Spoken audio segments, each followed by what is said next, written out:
శ్రీమాత్రే నమః. శ్రీ బాలా పరివారం సభ్యులందరికీ పరాభవనామ ఉగాది శుభాకాంక్షలు. అయితే మనకి ఈ పరాభవ నామ సంవత్సరం గురించి కొంచెం వివరంగా చెప్పదలుచుకున్నాను నేను. అయితే మన ఈ పరాభవ నామ సంవత్సరం పరా అంటే మనకు లలితా సహస్రనామాల్లో ఉంటుంది. పరా అంటే పరాస్థితిలోని వాగ్రూపం అన్నమాట. వాగధీశ్వరి స్వరూపం గురించి కూడా చెప్పబడుతుంది తరుణీ విద్యలో. అవ్యక్తంలోంచి మొట్టమొదటిగా వ్యక్తమయ్యేది నాదం. విశ్వమంతా కూడా పంచభూతాత్మకం. ప్రళయ స్థితిలో క్రింది స్థాయి పంచభూతాలైనటువంటి పృథ్వీ, ఆపస్సు, తేజస్సు, వాయువులు ఐదైనటువంటి ఆకాశంలోనికి లీనమై ఉంటాయి. కానీ ఆకాశాన్ని చూస్తే అవి లీనమై ఉన్నట్లుగా మనకు కనిపించదు కూడా తెలీదు. అంటే ఆకాశం శబ్దగుణకం కాబట్టి ఆకాశం నుండి మళ్ళీ సృష్టి వ్యక్తమవడానికి ముందు శబ్దమే వ్యక్తమవుతుంది.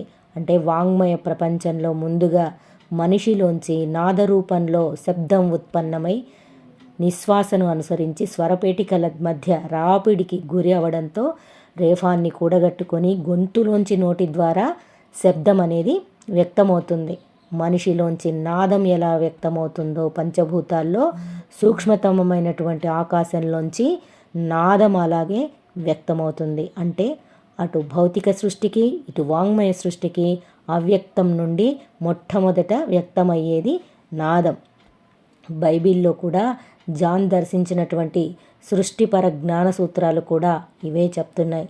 అంటే ఆదిలో ఒక వాక్యం ఉంటుంది, అది ఆ దేవుడి దగ్గరే ఉంటుంది. ఆయన దాన్ని ఉచ్చరిస్తే ఈ ప్రపంచం ఉద్భవించింది అని చెప్పటం జరుగుతుంది బైబిల్లో కూడా. అంటే ఈ నాదాన్నే అంటే భారతీయులు ప్రణవం లేదా ఓంకారం అని మనం చెప్పుకుంటూ ఉంటాం. అవ్యక్త బ్రహ్మయందు ఉండేటువంటి బిందువుగా వ్యక్తమయ్యే నాదం సాధ్యస్థితిలో ఉంటుంది. అంటే ఈ బిందు వికసనంలో మొట్టమొదటి నాదము నాదం. అటుపైన వివిధ స్థితులలో వాక్కు అనేది వ్యక్తమవుతూ ఉంటుంది. వ్యక్తం కాబోయే వాక్కు యొక్క వివిధ స్థితులను గూర్చి ఈ వాగధీశ్వరి స్వరూప వర్ణనగా మనకి ఈ పరా అనేటువంటి నామం గురించి చెప్పబడుతుంది. అంటే వ్యక్తం కాబోయే సృష్టికి ముందున్నటువంటి బ్రహ్మని పరా అంటారు.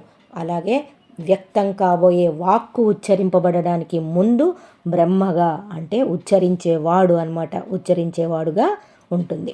అంటే ఈ స్థితిలో ఉన్నటువంటి వాక్కుని పరాస్థితిలోని వాక్కు లేదా పరావాక్కు అని అంటుంటాం. ఆద్యంతాలు లేకుండా ఉండేటువంటి శబ్దతత్వమైనటువంటి అక్షర బ్రహ్మనాదం అనే పేరుతో ప్రతి జీవిలో కూడా వ్యక్తమయ్యే పరమేశ్వరిని పరా అంటారు. అంటే వాక్కుగా వ్యక్తం కాబోయే శబ్దతత్వ అక్షర బ్రహ్మస్థితిలో ఉన్నటువంటి పరావాక్కు.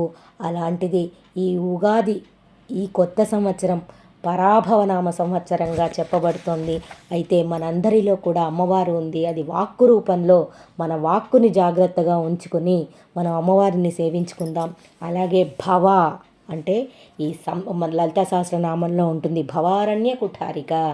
అంటే భవ అంటే సంసారం అనేటువంటి అరణ్యానికి, అరణ్య అంటే అడవికి, కుఠారిక అంటే గండ్రగొడ్డలి దానివమ్మ నువ్వు. భవము అంటే ఇంకొక అర్థం కూడా సంసారం అనేటువంటి అర్థం. అంటే మాటికి జన్మిస్తూ కష్టసుఖాలు అనుభవిస్తూ మరణిస్తూ మళ్ళీ జన్మిస్తూ ఇలా ఒక సర్కిల్ లాగా కొనసాగే లక్షణం ఉండేది కాబట్టి మనకి సంసార భవము అని అంటూ ఉంటాం.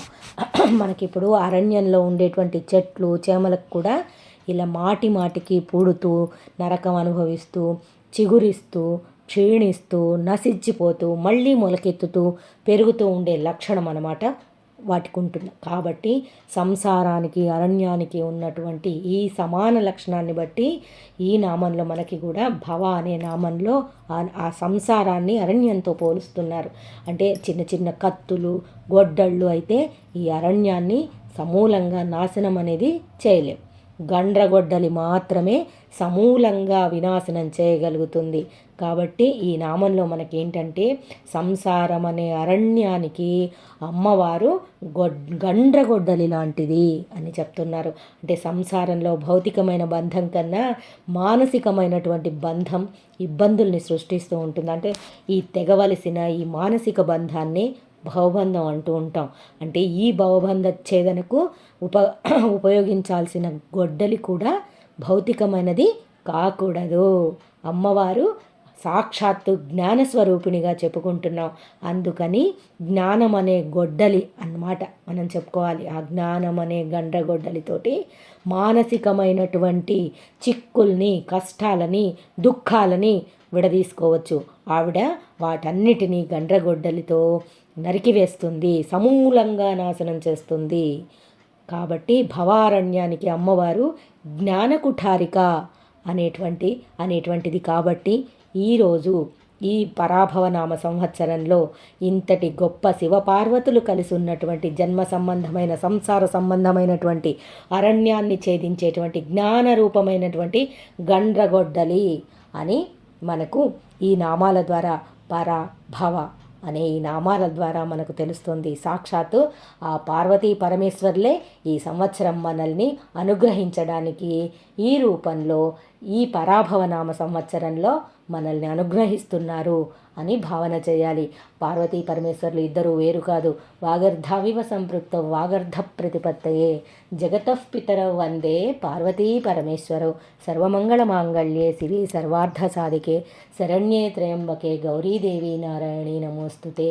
మరొక్కసారి పరాభవనామ శుభాకాంక్షలు మన బాలా పరివారం సభ్యులందరికీ కూడా. శ్రీమాత్రే నమః. జై శ్రీరామ్, జై శ్రీకృష్ణ.